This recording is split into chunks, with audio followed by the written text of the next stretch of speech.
Bismillahirrahmanirrahim. Assalamualaikum warahmatullahi wabarakatuh. Alhamdulillahilladzi hadana lihada wa ma kunna linahtadiya laula an hadanallah. Asyhadu an la ilaha illallah wahdahu la syarika lah wa asyhadu anna Muhammadan abduhu wa rasuluh sallallahu alaihi wa ala alihi wa sahbihi wa sallama tasliman katsira, amma ba'd. Ikhwan dan akhwat yang dimuliakan Allah Subhanahu wa taala, insyaallah pada pertemuan kali ini kembali kita lanjutkan kajian kita dari kitab Mukhtasar Minhajul Qasidin, yaitu pada bab tentang adabul kasbi wal ma'ash, bab tentang keutamaan berusaha atau bekerja. Qala muallif rahimahullahu taala, i'lam annallaha jalla jalaluhu bilatifi hikmatihi ja'ala dunya dara tasabbubin wa iktisabin. Ketahuilah bahwasanya Allah Subhanahu wa taala dengan kelembutan hikmahnya menjadikan dunia itu tempat berusaha. Allah jadikan dunia itu adalah tempat usaha, sehingga sifat dunia itu yang melelahkan, melelahkan. Karena manusia di situ dituntut untuk berusaha,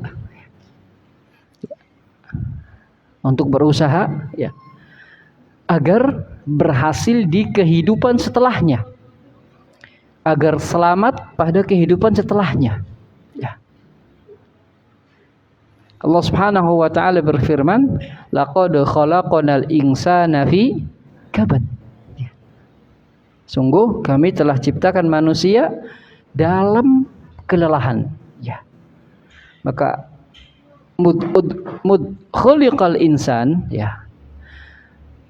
ketika manusia diciptakan, itu dia harus mengalami sesuatu yang namanya lelah, sesuatu yang namanya lelah. Taratan lil ma'ashi wa taratan lil ma'ad. Usaha itu terkadang untuk kehidupan dunia dan juga untuk kehidupan akhirat. Wa nahnu nuridu adabat tijarah was sina'a wa durubil iktisabi wa asbabiha. Maka pada bab ini kami akan jelaskan adab-adab berdagang, bekerja, dan juga macam-macam jenis-jenis muamalah. Ini akan dibahas pada bab ini. Berikutnya faslun fi fadlil kasbi wal hathi alaih. Pasal tentang keutamaan bekerja dan berusaha. Qala Allah Ta'ala, Allah Subhanahu wa taala berfirman, wa ja'alna an-nahara ma'asha. Kami jadikan siang itu waktu untuk berusaha, waktu untuk bekerja. Ini secara umum, bahwa siang itu waktu untuk bekerja, malam waktu untuk istirahat, Tetapi ada beberapa pekerjaan yang memang harus dikerjakan di waktu malam, dan itu tidaklah mengapa. Jadi Allah berbicara secara umum. Jadi umumnya siang itu untuk bekerja, dan malam itu untuk istirahat. Fadzakarahu fi ma'radil imtinan. Ini Allah sebutkan dalam rangka dalam bab nikmat. Maka di antara nikmat Allah Subhanahu wa taala, Allah jadikan siang itu untuk berusaha, dan malam itu untuk istirahat. Wa qala ta'ala, kemudian juga Allah Subhanahu wa taala berfirman, wa ja'alna lakum fiha ma'ayish. Dan kami jadikan bagi kalian di dalamnya ma'ayish, tempat usaha. Qalilam ma tashkurun, namun sedikit sekali kalian bersyukur. Faja'alaha ni'mah wa talaba syukra 'alaiha. Maka di sini Allah jadikan nikmat dan Allah perintahkan kita untuk mensyukuri nikmat tersebut. Ini juga merupakan salah satu keutamaan bekerja. Jadi Allah yang menyuruh, Maka seorang yang bekerja pada hakikatnya dia sedang beribadah kepada Allah Subhanahu wa taala. Karena dia sedang menjalankan perintah Allah Subhanahu wa taala. Ya. Kemudian ya di dalam ayat lain ya. Laisa 'alaikum junahun an tabtaghu fadlam mir rabbikum. Tidak mengapa bagi kalian untuk mencari karunia dari Rabb kalian ya. Ini adanya di tengah ayat yang berbicara tentang masalah haji ya. Jadi beres ibadah haji silakan kalian berusaha kembali ya. Ini juga merupakan salah satu keutamaan ya tentang bekerja. Wa fil hadis, dalam sebuah hadis ya, namun ternyata sanad hadis ini dhaif ya. Dikatakan talabul halali jihadun ya. Mencari yang halal itu adalah jihad ya. Namun ya sanad hadis ya adalah dhaif ya. Matan hadis seperti ini sanadnya dhaif ya. Tapi bukan berarti maknanya tidak seperti ini ya. Tetap seorang yang mencari yang halal itu bagian dari jihad ya. Makanya dikatakan talabul halal wa nafaqatu 'alal 'iyal babun 'azimun la ya'diluhu syai'. Kata para ulama ya, mencari yang halal dan menafkahi keluarga ya. Mencari yang halal ya dan menafkahi keluarga itu adalah bab yang besar yang tidak bisa disamakan oleh bab ibadah apapun itu bahasanya ya. Kemudian ya dalam hadis lain juga innallaha la yuhibbul abdal muhtarif. Allah suka hamba yang bekerja ya. Namun ya matan ya hadis ini sanadnya juga dhaif ya. Matan hadis ini sanadnya juga dhaif ya. Tapi sekali lagi ya maknanya didukung oleh ya hadis-hadis yang lain ya. Wa fi afradil Bukhari, dan dalam riwayat Bukhari ya, anna nabiyya sallallahu alaihi wasallam qala, bahwa Rasulullah sallallahu alaihi wasallam pernah bersabda, ma akala ahadun ta'aman qattu khairan min an ya'ula min amali yadihi. Ya, tidaklah seorang itu memakan makanan yang lebih baik ya melainkan dari hasil kerjanya sendiri ya. Maka makanan yang kita makan dari keringat kita sendiri itulah makanan terbaik, itu maknanya. Wa inna nabiyallahi Dawud kana ya'kulu min amali yadi. Dan adalah Nabi Allah Dawud alaihi salam ya itu senantiasa memakan dari kerjanya ya. Padahal dia seorang nabi. Ya, namun ya tidak menjadikan para nabi itu malas bekerja. Bahkan mereka adalah orang ya yang paling utama untuk kita tiru ya. Mereka adalah orang yang paling utama untuk kita tiru. Wa fi haditsin akhar, ini mulai dijelaskan, anna Zakaria alaihi salam kana najjaron. Nabi Zakaria ya dulu adalah seorang tukang kayu ya. Artinya para nabi itu bekerja. Ya, status kenabian tidak membuat mereka tidak bekerja. Tetap mereka bekerja untuk memenuhi kebutuhan diri dan keluarganya ya. Karena anna Zakaria kana najjaron ya. Qala Ibnu Abbas radhiyallahu taala anhuma. Ya, berkata Abdullah bin Abbas radhiyallahu taala anhuma, kana Adamu alaihi salam harrasan. Nabi Adam dulunya petani. Wa Nuh najjaron, Nabi Nuh ya tukang kayu. Wa Idris khayyatan ya, Nabi Idris tukang tenun ya. Wa Ibrahim wa Lut zarra'ain, Nabi Ibrahim dan Nabi Lut ya juga berladang ya. Kalau Nabi Adam bertani, ini berladang, berkebun bahasanya. Wa Salih tajiran, Nabiullah Salih pedagang. Wa Dawud zarradan, Nabi Dawud tukang besi ya. Wa Musa wa Syu'aib wa Muhammad ibn Abdullah salawatullahi ta'ala alaihim wasallam ru'atan ya. Nabi Musa, Nabi Syu'aib, Nabi Muhammad ya salawatullah alaihim ya ru'atan, mereka itu penggembala ya. Mereka adalah penggembala. Ini menunjukkan ya bahwasanya ya berusaha atau bekerja itu hal yang harus dilakukan oleh laki-laki ya. Hal yang harus dilakukan oleh para lelaki.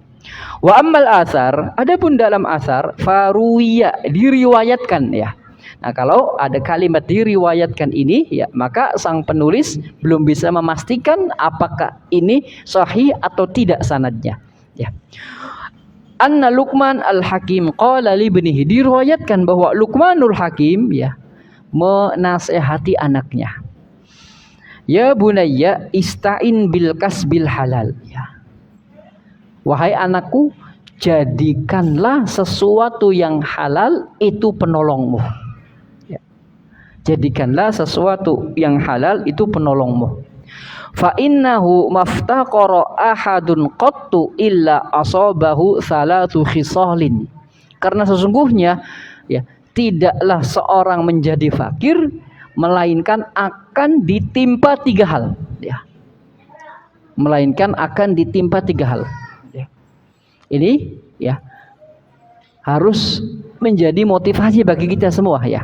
Walaupun ya kekayaan dan kemiskinan itu ya tidak dinilai dari pekerjaan ya.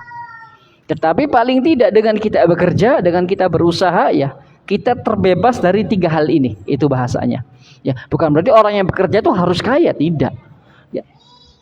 Karena kekayaan dan kemiskinan itu sudah ditentukan Allah Subhanahu wa taala ya sebagai ujian bagi hambanya ya. Namun di sini Allah Subhanahu wa taala menuntut kita untuk berusaha. Maka ucapan wasiat Luqmanul Hakim kepada anaknya itu bukan berarti harus kaya, bukan. Wasiat Luqmanul Hakim itu intinya harus bekerja, ya. Tidaklah seorang itu fakir, ya, melainkan akan ditimpa 3 hal, ya. Yang pertama, riqqatun fi dini, ya. Kelemahan dalam agamanya, ya. Kelemahan dalam agamanya. Berapa banyak, ya. Gara-gara kefakiran orang rela menjual agama. Ya. Makanya Nabi Shallallahu Alaihi Wasallam berlindung dari 2, di antaranya dari kekufuran dan kefakiran. Ya. Itu yang Nabi minta perlindungan darinya. Di antaranya dari 2 hal. Nabi minta kekufuran dan kefakiran. Ya. Makanya dikatakan, ya, kanal faqru ayyakuna kufron. Kebanyakan kefakiran itu bisa menyebabkan kekufuran gitu. Nah, berapa banyak kefakiran itu menjadi jembatan dari kekufuran ya. Makanya di sini riqqah fid dini ya. Kelemahan dalam agama. Wa dha'fun fi aqli ya. Dan juga kelemahan dalam akalnya. Ya. Wa dhahabu muru'atih ya, hilangnya wibawa. Wibawa ya. Ini 3 hal yang didapati bagi ya, mereka yang fakir. Artinya jika seorang tidak memiliki usaha, tidak bekerja ya, maka akan rentan ditimpa dengan 3 ini. Wa a'dhamu min hadhil khisal istighfafun nasibi, dan yang paling parah adalah diremehkan oleh manusia. Ya, diremehkan oleh manusia. Nah, ini diantara wasiat Luqman kepada putranya. Ya. Waqila li Ahmad ibn Hanbal ya. Pernah ditanyakan kepada Imam Ahmad ibn Hanbal, "Ma taqulu fi rajulin jalasa fi baitihi aw masjidihi?" Apa pendapat engkau wahai Imam tentang orang yang selalu duduk di rumah, diam diri di rumah atau di masjid? Wa qala la a'malu syai'an hatta ya'tiyani rizki. Aku enggak kerja karena rizkiku pasti mendatangiku. Ya. Imam Ahmad ditanya tentang orang seperti itu. Ya. Jadi ada sebagian orang ya yang mereka itu ya meyakini bahwa ya bekerja tidak bekerja, kalau itu sudah menjadi rizkiku pasti dia datang gitu. Ya. Dia enggak mau bekerja. Pokoknya saya akan fokus di rumah, saya fokus di masjid. Kalau emang itu rezeki untukku pasti datang. Ya. Imam Ahmad ditanya tentang pendapat orang yang seperti ini. Ya. Tentang pemikiran orang seperti ini. Ya. Apa kata Imam Ahmad? Hadza rajulun jahilal ilma. Orang ini bodoh terhadap ilmu. Ya. Nggak ngerti. Ya. Amma sami'a qaulan Nabi sallallahu alaihi wasallam. Tidaklah mereka mendengar. Ya. Ucapan Rasul sallallahu alaihi wasallam apa? Innallaha ja'ala rizqi tahta dhilli romhi. Allah jadikan rizkiku di bawah tombakku, ya. Kata para ulama, ya. Tombak ini digunakan untuk berburu, ya.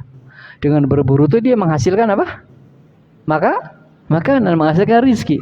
Kemudian dengan tombak ini digunakan untuk berperang. Dengan berperang itu menghasilkan gonimah, ya. Makanya Nabi menjelaskan Allah jadikan rizkiku di bawah mata tombakku. Ya. Artinya kalau Nabi tidak menggerakkan tombaknya bahasanya, maka Nabi tidak mendapatkan rizki. Nah, itu bahasanya. Artinya kalau seorang tidak berusaha, ya, maka rizki itu gak datang kepadanya, gitu. Tertahan rizkinya, karena rizki itu harus dijemput dengan yang namanya iktisab, dijemput dengan namanya usaha, ya. Wa qaulahu sallallahu alaihi wasallam hina dzakara thair, dan tidaklah dia sadar akan ucapan Rasul sallallahu alaihi wasallam berkaitan dengan burung, ya. Apa kata Nabi? Lau annakum tatawakkaluna 'ala Allahi haqqa tawakkul la razaqakum, ya. Kalau seandainya kalian benar-benar bertawakal kepada Allah, pasti akan Allah kasih rezeki kalian. Kama yarzuqut thair, sebagaimana Allah kasih rizki burung, ya. Taqdu himasan wa taruhu bitanan. Dia pergi keluar sangkar dalam keadaan lapar dan pulang dalam keadaan kenyang. Maka burung ketika keluar dia nggak tahu apa yang dia cari, gitu. Dia nggak tahu makan di mana. Itu dituntun oleh Allah Subhanahu wa taala. Ya, makanya Allah Subhanahu wa taala berfirman di dalam Al-Qur'an, "Wa ma min dabbatin fil ardi illa 'alallahi rizquha." Dan tiada binatang melata di atas bumi ini melainkan Allah yang jamin rezekinya. Itu binatang. Ya. Dan manusia itu lebih afdal, lebih utama, lebih mulia dari binatang, maka pasti akan dijamin rezekinya oleh Allah Subhanahu wa taala, ya. Oleh karena itu dikatakan oleh para ulama, menyibukkan diri dengan sesuatu yang sudah dijamin, ya. Menyibukkan diri dengan sesuatu yang sudah dijamin atau bersungguh-sungguh terhadap sesuatu yang sudah dijamin, ya. Serta menelantarkan sesuatu yang diminta, ya. Itu tanda kerusakan hati seorang, ya. Rizki itu sudah dijamin, ya. Maka ketika seorang terlalu bersungguh-sungguh mencari rizki hingga melupakan apa yang diminta, apa yang Allah minta dari kita, ibadah, ya. Ya, terkadang manusia ini, ya, lebih sungguh-sungguh mencari rizki daripada beribadah, ya. Maka ini termasuk tanda kerusakan hatinya. Artinya apa? Jamaah yang dirahmati Allah Subhanahu wa taala, artinya bukan berarti seorang itu berpangku tangan, tidak, ya. Akan tetapi maksud di sini hendaklah seorang itu menunaikan tawakalnya. Apa itu tawakal? Ya ikhtiar, ya. Usaha, kemudian menggantungkan hasilnya kepada Allah Subhanahu wa taala, bukan kepada sebab, ya. Karena seorang yang menggantungkan kepada sebab pasti kecewa, ya. Yang menyandarkan hasilnya kepada sebab pasti kecewa. Allah tidak memerintahkan itu. Allah memerintahkan kita untuk akhdul asbab. Allah memerintahkan kita untuk berusaha, untuk mencari sebab. Kemudian Allah juga memerintahkan kita untuk i'timad alaihi, untuk bersandar kepadanya. Jadi apa yang Allah berikan dari hasil usaha kita, itulah yang terbaik buat kita. Atau apa yang kita dapatkan dari hasil kerja kita, itulah yang terbaik buat kita, ya. Nah, ini yang diinginkan Nabi Shallallahu Alaihi Wasallam dari hadis burung tadi, ya. Sebagaimana burung keluar, dia nggak tahu harus ke arah mana, ya. Tetapi dengan dia keluar, Allah akan arahkan rizkinya, ya. Dan itu tiap hari seperti itu, ya. Makanya taruh, ya, ketika tagdu himasan, dia pergi di pagi hari dalam keadaan lapar, ya. Wataruh, dan kembali dalam keadaan kenyang, ya. Maka ini jawaban Imam Ahmad rahimahullahu ta'ala bagi mereka yang tidak mau berusaha, ya. Bagi mereka yang tidak mau bekerja. Allah Subhanahu wa ta'ala memerintahkan kita untuk bekerja, ya. Itu yang Allah perintahkan, ya. Adapun hasil dari kerja itu Allah yang menentukan, ya. Allah yang menakdirkan, ya. Dan itu yang terbaik buat kita, ya. Wa kana ashabu Rasulillah sallallahu alaihi wasallam yattajiruna fil barri wal bahr. Para sahabat Nabi juga ya. Mereka itu berdagang di daratan ataupun di lautan. Wa ya'maluna fi nakhlihim, dan mereka juga banyak bekerja di kebun-kebun mereka. Wal qudwatu bihim, dan kita diperintahkan untuk mencontoh mereka. Ya, lihat semua para sahabat Nabi bekerja. Ya, tetapi apakah semua para sahabat Nabi itu kaya? Jawabannya tidak. Ada yang kaya, ada yang miskin. Tetapi sepakat semuanya bekerja, semuanya berusaha. Ya. Bahkan Rasul pun ya bekerja. Apakah Rasul kaya? Jawabannya tidak. Ya, ketika Nabi meninggal ya, baju besinya masih tergadaikan. Ya, artinya yang Allah tuntut dari kita tuh ya usaha. Ya, famshu fi manakibiha. Ya, berjalanlah di penjuru-penjurunya dalam mencari rizki. Ya. Kemudian juga Allah berfirman, wa idza qudiyatis salatu fantashiru fil ardi. Ya. Dan ketika salat Jumat telah dilaksanakan, fantashiru fil ardi, bertebarlah di muka bumi ini. Wa bataghu min fadlillah, carilah ya dari karunia-karunia Allah. Di sini Allah perintahkan kita untuk bekerja lagi. Ya, sebelumnya ya, jadi pas sholat Jumat, pas adzan Jumat, tidak boleh ada muamalah. Ya, bagi mereka yang diwajibkan Jumatan, tidak boleh ada muamalah. Ya, setelah Jumatan silakan bermuamalah lagi. Ya, maka ini yang dituntut oleh Allah Subhanahu Wa Taala. Tetapi tidak semua orang bekerja harus jadi apakah kaya. Ya, buktinya para sahabat Nabi semuanya bekerja. Sepakat tidak ada para sahabat Nabi yang nganggur, nggak ada. Semuanya bekerja, ya, berusaha. Tapi apakah semuanya kaya? Tidak. Ya. Ada yang Allah lebihkan hartanya, ya. Ada yang tidak Allah lebihkan. Seperti itu, ya, seperti itu. Wa qala Abu Sulaiman Ad-Darani, berkata Abu Sulaiman Ad-Darani, laisal ibadah indana an tasuffa qadamaika wa ghairuka yat'abulaka. Bukan termasuk ibadah ya menurut kami, yaitu ketika engkau menekukkan kakimu, engkau duduk tenang sementara orang lain bekerja untukmu. Artinya ya mengharap pemberian orang lain ya. Itu bukan termasuk bekerja. Ya. Walakin ibda biroghifik fa ahriz hima thumma ta'abbad. Tetapi carilah sepotong roti, kemudian makan, baru ibadah. Ya. Maksudnya apa? Jamaah yang dirahmati Allah Subhanahu Wa Taala, jangan dianggap ya mereka yang bekerja itu hubbud dunya. Jangan kita anggap orang yang bekerja itu wah dia full cinta dunia, hidupnya buat kerja semua. Jangan kita berpandangan seperti itu. Ya. Bahkan Allah Subhanahu Wa Taala tidak memuji orang yang terus-menerus berada di masjid tanpa bekerja, tidak. Tetapi Allah puji orang yang bekerja, namun ketika datang waktu sholat, ia bergegas ya menuju panggilan Allah Subhanahu Wa Taala. Rijalun la tulhihim tijaratun. Ya. Seorang pemuda atau seorang yang tidak dilalaikan dari perdagangan, yang tidak dilalaikan perdagangannya dari berzikir kepada Allah, menegakkan dan juga menegakkan sholat. Itu yang dituntut ya. Jadi bukan berarti seorang itu nggak boleh bekerja, tidak, bekerja dituntut ya. Bahkan kata Nabi Shallallahu Alaihi Wasallam, engkau ya bawa ya namanya kapak, bawa tali, pergi ke gunung, cari kayu bakar, diikat, dipanggul, kemudian dijual. Itu lebih baik, lebih mulia di sisi Allah daripada kau minta-minta. Daripada kau minta-minta. Berapa sih hasil dari ngumpulin kayu bakar itu dijual? Apakah seorang jadi kaya? Ya, dari ngumpulin kayu bakar tiap hari, apakah orang tuh jadi kaya? Tidak. Ya. Apalagi cuma ya dapat sepanggul jual. Ya. Apakah lantas orang jadi kaya? Jawabannya tidak. Tapi apa itu yang dituntut? Itu yang bernilai pahala di sisi Allah Subhanahu Wa Taala. Ya. Makanya di sini ya. Ibda biroghifik fa ahrizhima humma ta'abbad. Berusahalah ya.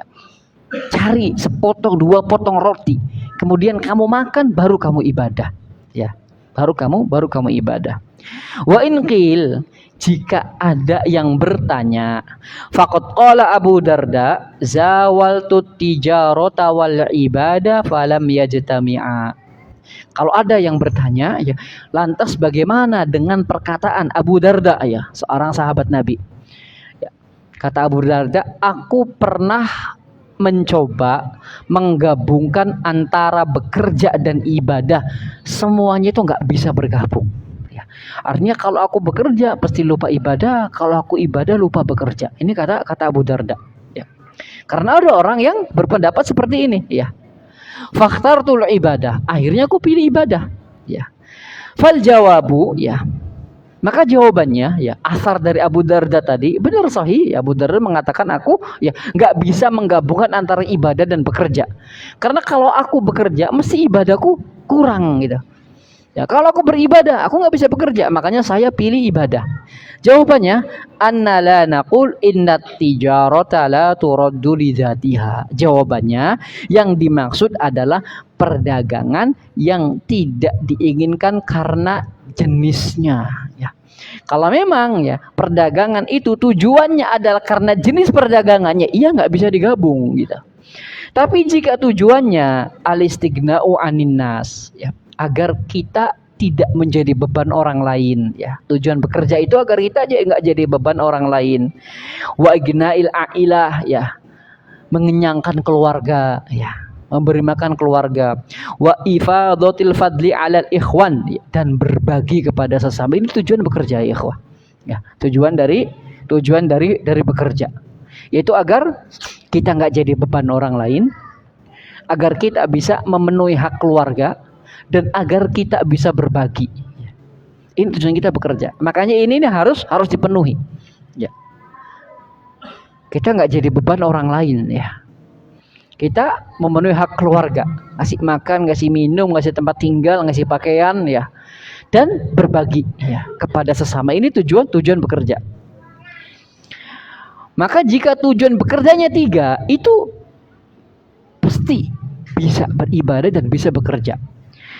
Wa amma in kanal maqsudu nafsal mali wa jam'i. Adapun jika tujuan dari bekerja itu mengumpulkan harta sebanyak-banyaknya, tidak pernah puas dengan harta yang didapat, maka betul seorang akan terlalaikan dari ibadahnya. Wa tafakhuru bihi, atau, ya, berlomba-lomba, bermegah-megahan, pamer. Jika tujuannya itu, ya, fahuwa madmum, ini tercela. Ya. Maka jika tujuan kita bekerja itu ngumpulin harta sebanyak-banyaknya, gitu, atau, ya, untuk bermegah-megahan, maka ini tercela. Ya. Tidak akan pernah, ya, bisa menggabungkan ibadah dan bekerja kalau tujuan bekerjanya tuh ini. Ya.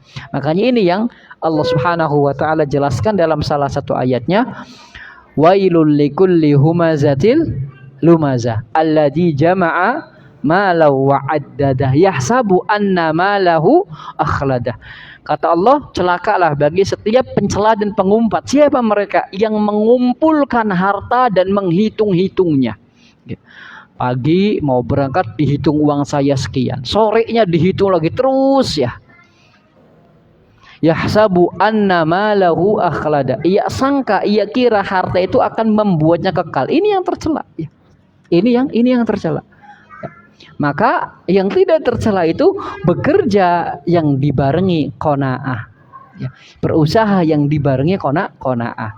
Ya, qanaah ini maknanya bahwa rizki itu bukan hanya berbentuk uang, ya.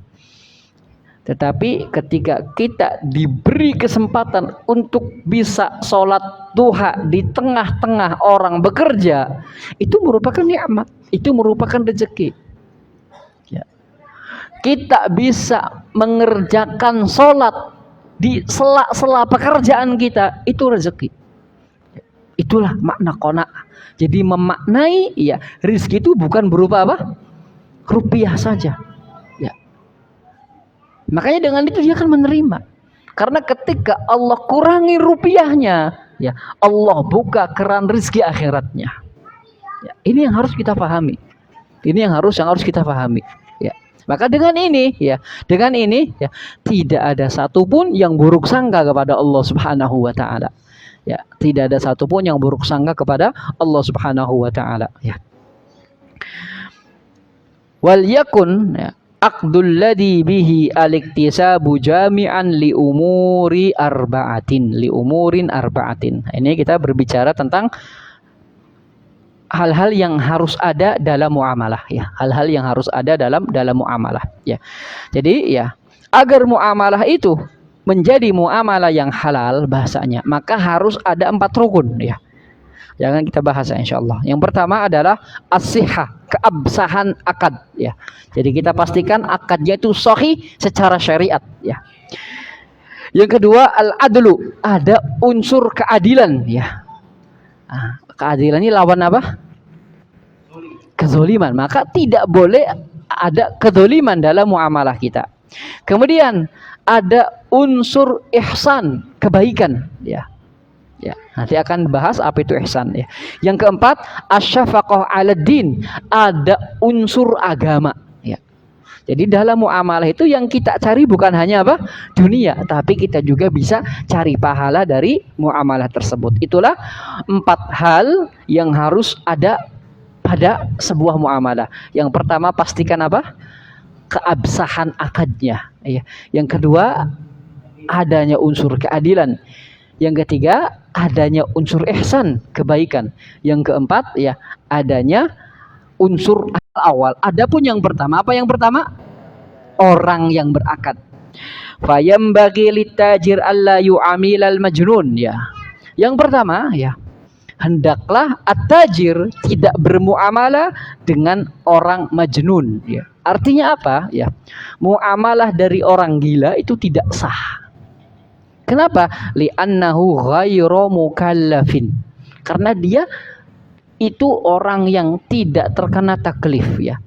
Fala yasihu bai'uhu, maka tidak sah jual belinya ya. Ya antum kalau jual beli sama orang majnun ya enggak sah. Ya, tidak sah ya. Lalu bagaimana solusinya? Ya kasih, sudah akadnya jangan jual beli ya. Wala yu'amilul abdu illa an ya'lama annahu ma'dzunun lahu. Juga tidak boleh bermuamalah dengan budak kecuali budak itu mendapat perintah dari majikannya. Sekarang tidak ada budak ya. Wa kadzalika shabi. Begitu juga tidak boleh bertransaksi dengan anak kecil ya. Illa an yakuna qad adzina lahul abu awil wasi, kecuali telah dapat izin dari walinya ya. Fayasiru bimanzilatil ma'dzuni lahu ya. Fayasiru bimanzilatil abdil ma'dzuni lahu wa inda Syafi'i ya. La tasih uqudu as-sabi ya. Jadi anak kecil enggak sah jual belinya ya. Anak kecil enggak sah jual belinya kecuali ada izin dari walinya ya. Wala tasihu uqudu sabi ya. Dalam mazhab Syafi'i ya, sama sekali enggak sah ya berjual beli dengan anak kecil yang belum balik ya. Ya. Dalam mazhab Syafi'i enggak sah ya. Maka anak kecil enggak boleh jajan sendiri ke kantin. Nah, ini ibu kantin transaksi dengan siapa? Ya? Transaksi dengan siapa? Dengan anak-anak. Maka enggak sah tuh jual belinya. Ini dalam mazhab Syafi'i ya. Nah, tapi jumhur ulama mengatakan jika objeknya itu sedikit ya. Jika objeknya itu sedikit, harganya itu sedikit, cuma harga 1.000, 2.000, 3.000, sah jual beli dari anak kecil. Ya. Namun jika objeknya jutaan, tidak sah. Ya. Jika objeknya jutaan, ya. Misal anak kecil datang, saya mau beli semen 2 DO. Ya. Anak kecil nih datang, itu tidak sah. Karena objeknya bernilai apa? Besar, ya. Tapi kalau disuruh ke warung beli garam ya, beli apa yang objeknya kecil ya, nilainya itu kecil, insya Allah dia tidak mengapa. Tetapi dalam mazhab Syafi'i nggak boleh sama sekali ya.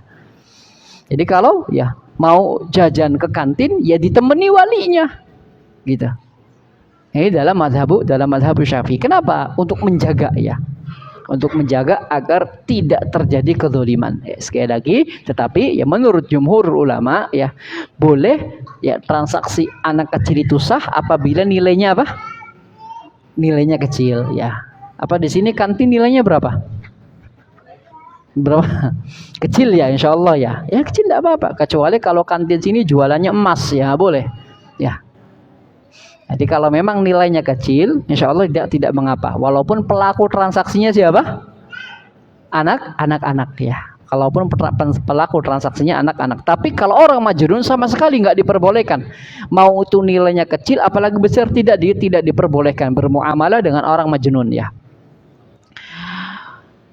Wa muamalatul a'ma indana sahihatun ya. Begitu juga bermuamalah dengan orang buta itu transaksinya benar ya. Tetapi dalam mazhab Syafi'i nggak boleh orang buta bertransaksi. Ya. Tapi dalam ya mazhab Hambali ya itu benar ya. Yasihhu bai'uhu wa syira'uhu ya. Boleh atau sah jual belinya wa inda Syafi'i la tasih ya. Tetapi menurut Al-Imam Syafi'i tidak sah ya. Jual beli bertransaksi dengan orang buta tidak boleh, bertransaksi dengan anak kecil tidak boleh. Inda madhab Syafi'i ya, menurut madhab Asy-Syafi'i. Nah ini ya tentang al-aqid. Sehingga kalau disimpulkan al-aqid pelaku transaksi itu ya minimal harus baligh ya, akil ya, ghairu mukrah. Baligh ya, paham maknanya. Akil berakal, ghairu mukrah tanpa paksaan ya. Karena syarat jual beli itu antaradhi, saling ridho. Kalau dipaksa enggak sah jual belinya.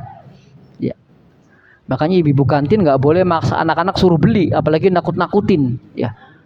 Enggak boleh maksa. Ya. Karena syarat akil itu tadi muslim, bukan muslim, baligh, akil dan juga antaradin. Ada saling ridho, ghairu mukrah, tanpa paksaan ya. Amma zalamah wa man aktsaru malihi haramun. Adapun orang-orang zalim atau orang-orang yang kebanyakan hartanya itu haram ya.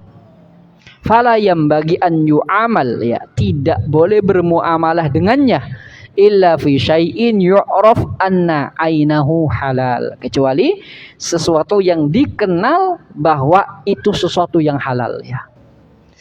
Jadi, misal orang ini ya usahanya di bidang haram ya, jelas itu di bidang haram ya, atau ya kebanyakannya bergerak di bidang haram ya, maka sebagai bentuk kehati-hatian di sini ya adalah tidak bermuamalah dengannya ya. Sebagai bentuk kehati-hatian, bukan sebagai bentuk pengharaman ya. Bukan sebagai bentuk ketidakbolehan, tidak, tapi sebagai bentuk kehati-hatian ya. Itu tentang rukun pertama.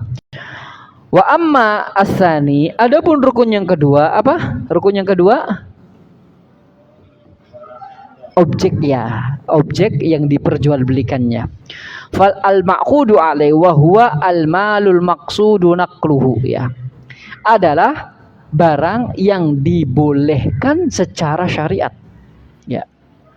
Wala yajuzu bai'ul kalbi, sehingga tidak boleh jual beli anjing ya. Juga tidak boleh jual beli kucing ya. Karena ini ya tidak dibolehkan dalam syariat ya. Naha an-nabiyyu an bai'il kalbi watin nur ya. Nabi melarang jual beli anjing dan kucing ya. Adapun anjing li annahu najasul ain ya.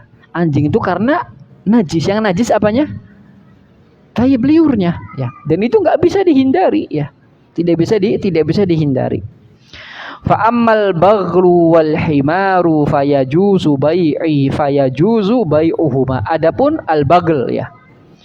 Al baghl itu ya anak dari keledai ya. Dan juga keledai. Jadi baghl itu ya percampuran antara keledai dan kuda, namanya baghl ya. Adapun jual beli al-baghl dan himar fayajuzu bai'uhuma, dibolehkan untuk jual beli ya. Sawa'an qulna innahuma tahirani au najisan ya. Baik dikatakan keduanya itu sesuatu yang suci atau yang najis ya. Karena tidak ada nas yang mengharamkannya. Ya, ini kembali ke hukum asal. Al aslu fil muamalati al hillu. Asal dari jual beli, asal dari muamalah itu adalah halal. Ya, itu asalnya halal. Ya, sampai ada dalil yang mengharamkannya. Ya. Jual beli anjing, kenapa diharamkan? Ada dalil yang mengharamkannya. Kucing pun ada dalil yang mengharamkannya. Sementara ya himar ya nggak ada yang mengharamkannya. Ya, karena nggak ada yang mengharamkannya, kembali ke hukum asal ya, yaitu boleh halal ya. Wala bai'ul hasyarat ya, juga jual beli serangga ya. Itu kalau memang serangga itu tidak memiliki nilai gitu. Kalau memang tidak memiliki nilai ya, karena di zaman dulu, di zaman penulis ini ya hasyarat ya, serangga ini ya tidak diketahui fungsinya buat apa. Ya, berbeda dengan sekarang bisa buat pakan burung kan gitu. Nah, artinya ya maka hukum ini berubah. Karena apa? Tidak ada dalil ya yang melarang jual beli serangga, nggak ada. Ya, kenapa di sini tidak diperbolehkan? Karena hasyarat saat itu sesuatu yang tafi, yang nggak ada harganya, ngapain sih diperjualbelikan? Ya, gitu. Makanya dilarang ya. Wala bai'al udi wal mizmar, dilarang jual beli ya, alat musik ya. Enggak boleh ya. Alat musik tidak boleh diperjualbelikan ya. Wasuwar al masnu'a minatin, dan patung-patung yang terbuat dari tanah ya. Juga tidak boleh diperjualbelikan. Ini merupakan barang-barang yang dilarang oleh syariat untuk diperjualbelikan ya. Makanya siapa yang memperjualbelikan barang-barang tersebut, uang yang dihasilkannya adalah uang haram. Ya. Wala yajuzu bai'u ma la yaqdir ala taslimihi hissan wala syar'an. Dan tidak juga menjual sesuatu yang tidak mungkin bisa diserahkan kepada pembeli. Ya. Ya. Hissan wala syar'an ya. Baik secara al-his ya, panca indera ataupun syariat. Ya. Maka jika barang itu ya tidak dipastikan atau kita belum bisa memastikan sampai kepada pembeli ya, maka kita nggak boleh menjualnya. Wa ammal his fakat tayri fil hawa, atau jual beli ya, menjual burung yang udah terbang ya. Fulan punya burung bagus ya, kemudian terbang dijual ya. Misal burung itu keluar dari sangkar, jual ya, tuh burung saya terbang tadi. Ini kalau harganya bisa 5 juta, cok 1 juta aja. Tangkap sendiri. Ini mungkin gak kira-kira? Gak boleh yang seperti ini. Ya karena ya penjual tidak bisa menyerahkannya. Ya. Wal abdul abik, hamba yang kabur ya, budak yang kabur, ini nggak ada sama sekarang ya. Itu ya tidak boleh diperjualbelikan ya. Karena apa? Tidak bisa diserahkan barangnya. Ya, tidak bisa diserahkan barangnya. Wa amma syar'u, adapun secara syariat, kal marhun, barang gadai, itu nggak boleh diperjualbelikan kecuali atas izin pemilik barangnya. Ya, apa sih fungsi gadai? Itu menjaga ya uang orang yang menghutangi. Ya, itu fungsi dari gadai. Sehingga barang gadai itu tidak boleh dimanfaatkan. Ya, tidak boleh diperjualbelikan. Ya, makanya ada kaidah kullu qardin jaro naf'an fahuwa riba. Ya. Qardin, hutang piutang yang mendatangkan manfaat, ya itu manfaat itu riba.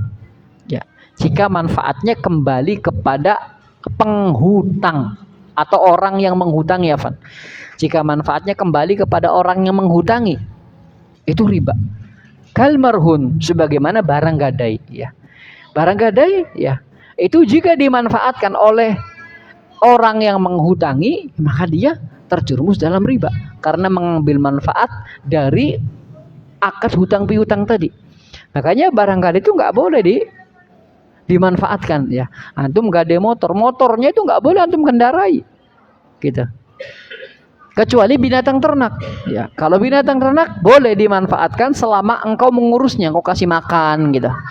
Ya, misalnya orang gadai kambing ya, kemudian dikasih makan tuh kambing, ya, sama di sisi orang yang itunya ya, maka orang yang ngurus kambing tadi ya boleh untuk memanfaatkan susunya gitu.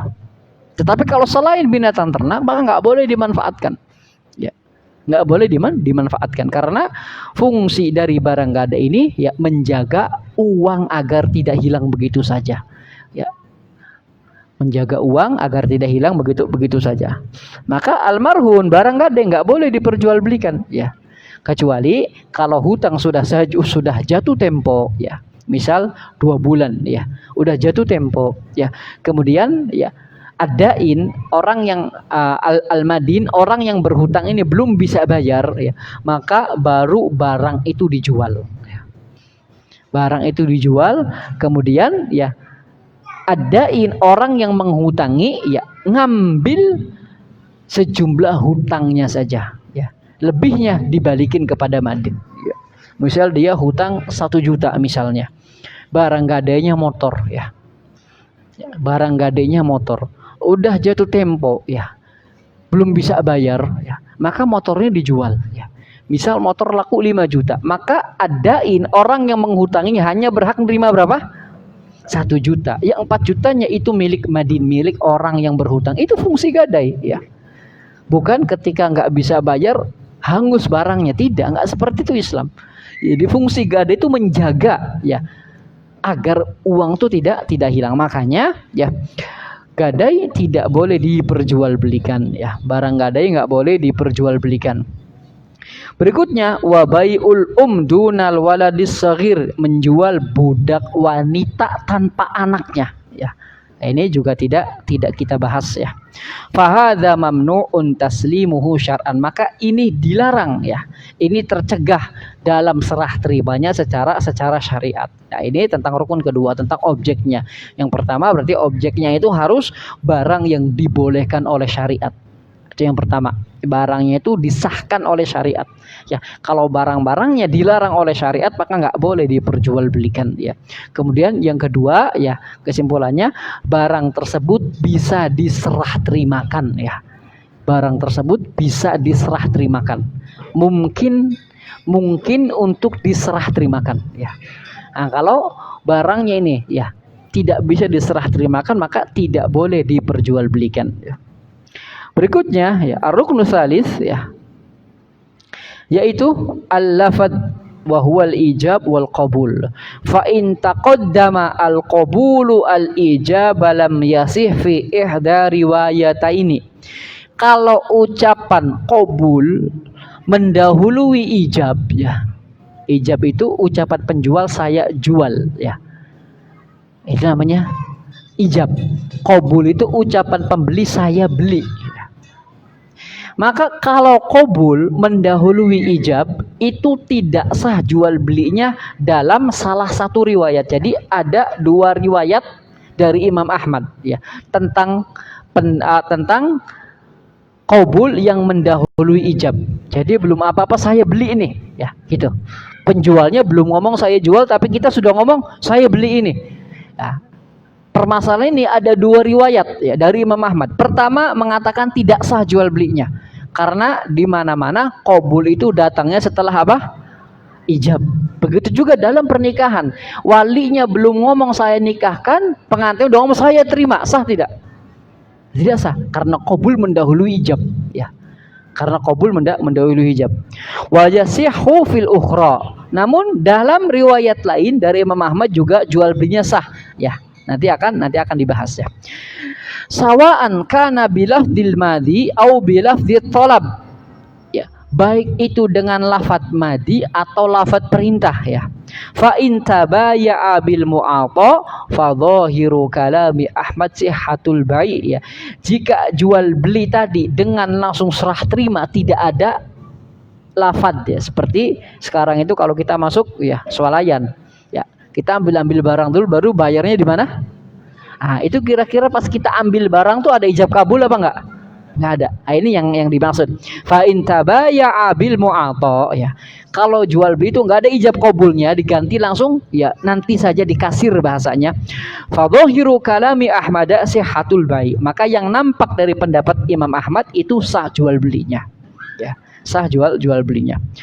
Wa qala al-Qadhi Abu Ya'la, berkata al-Qadhi Abu Ya'la ya. Ini ya salah satu pembesar mazhab ya. Pembesar ya ulama Ya, mazhab Hambali, Al-Qadhi Abu Ya'la. La yasihu dzalika illa fil asya'i al-yasirah, ya. Jual beli yang qabul mendahului ijab, ya, itu tidak sah kecuali pada akad-akad yang kecil, ya. Ya, karena ada dua riwayat dari Imam Ahmad. Pertama boleh, kedua enggak boleh. Maka Al-Qadhi Abu Ya'la berada tengah-tengah. Ini tidak boleh, ya. Tidak boleh qabul mendahului ijab, tidak boleh, ya, kecuali pada objek yang kecil tadi, ya. Objek yang harganya itu kecil. Wa hadza aslahul aqwal. Ini, ya, pendapat pertengahan, ya. A'ni antakunal mu'ata fil ahya'il muhaqqara dunan nafisah. Atau, ya, jual beli tanpa ijab kabul atau jual beli tanpa lafaz ini, ya, pada sesuatu yang kecil, ya, kayak kita beli ciki, ya, beli ini itu enggak apa-apa, enggak ngomong juga langsung ini berapa langsung bayarkan gitu, ya, enggak apa-apa, enggak pakai ngomong juga kalau pada sesuatu yang kecil. Kenapa? Li jaroyanil adati bidzalik, karena, ya, kebiasaannya sudah seperti itu, ya, karena berlakunya kebiasaan seperti itu. Tetapi, ya, waqad wa yambagi min tariqil wara, namun untuk wara kehati-hatian, ya, agar diulang dengan lafaz, ya, untuk kehati-hatian, ya, sebagai sarana keluar dari khilaf, ya. Namun kalau tidak pun tidak mengapa, ya, karena memang sudah seperti itu, ya.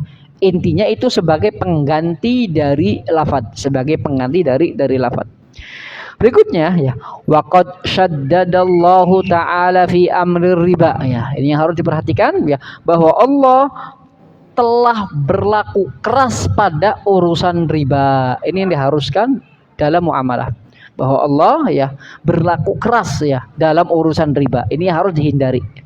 Fayam bagi an yahdhar minal wuqu'i fihi, maka hendaklah seorang itu berhati-hati, ya, dari jatuh ke dalam perkara riba ini, ya. Wa huwa qisman, ya. Yang riba itu, ya, bahasa, ya, bahasanya maknanya secara bahasa itu adalah tambahan, ya.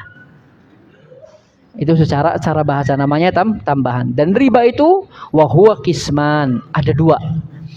Yang pertama riba al-fadli wa riba nasi'ah. Riba fadl dan riba nasi'ah ini dibahas pada, ya,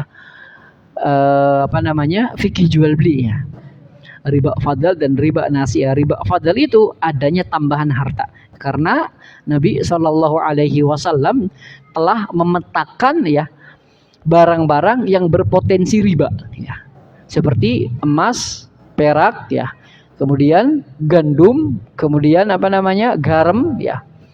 Atau bahasa diringkas oleh para ulama, ya, barang-barang yang berpotensi riba itu pertama emas, perak, masuk juga alat tukar yaitu uang.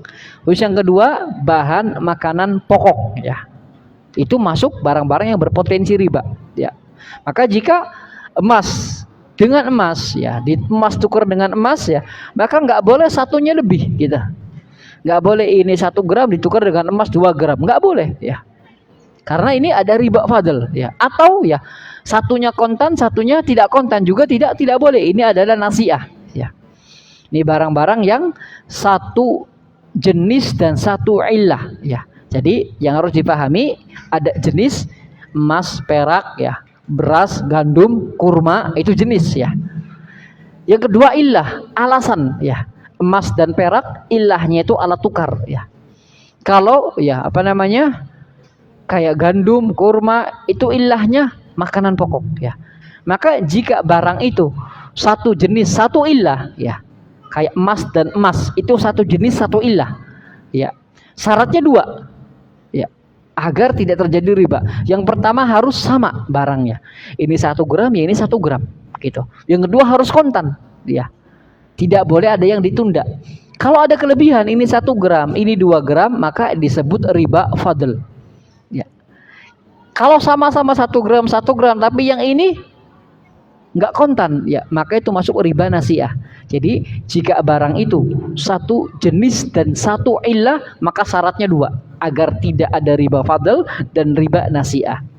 Tapi jika barang itu, ya, beda jenis satu illah, ya, emas ditukar dengan perak, sama nggak jenisnya? Beda, ini emas ini perak, tapi ilahnya sama tidak? alat tukar, sama alat tukar. Atau emas dengan uang, jenisnya sama apa tidak? Emas dengan uang jenisnya sama apa tidak? Beda. Tapi ilahnya sama apa tidak? Sama-sama alat tukar. Maka kalau barang itu beda jenis dan satu ilah, maka syaratnya satu, harus kontan. Ya. Maka emas 1 gram ya, itu bisa ditukar dengan perak misalnya 10 gram. Ini beda tidak? Beda. Kenapa dibolehkan? Satu jenis ya. Satu jenis. Afan beda jenis ya. Ini emas, ini perak, beda jenis. Kalau beda jenis syaratnya satu, yaitu apa? Ya dan biaya harus kontan, tetapi dibayarnya nggak boleh kredit.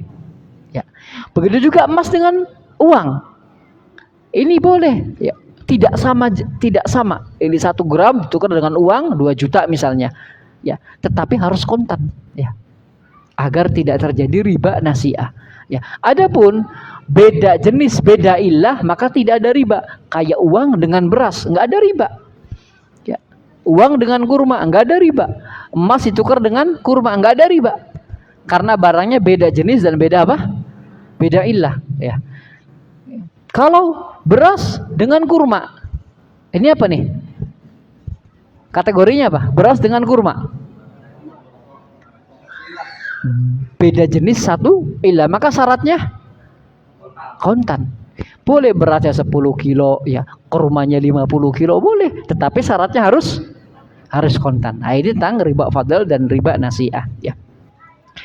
Fa yanbaghi an yu'rafa dzalika wa ma yajri fihi riba. Maka ini harus diketahui, terutama barang-barang yang berpotensi ada riba di dalamnya. Wa yahtaju aidan an yu'raf syurutu as-salam. Begitu juga wajib mengetahui tentang syarat-syarat jual beli salam ya. Wal ijarah, dan juga syarat-syarat dalam sewa menyewa. Wasyirkah, dan syarat-syarat dalam kerjasama ya.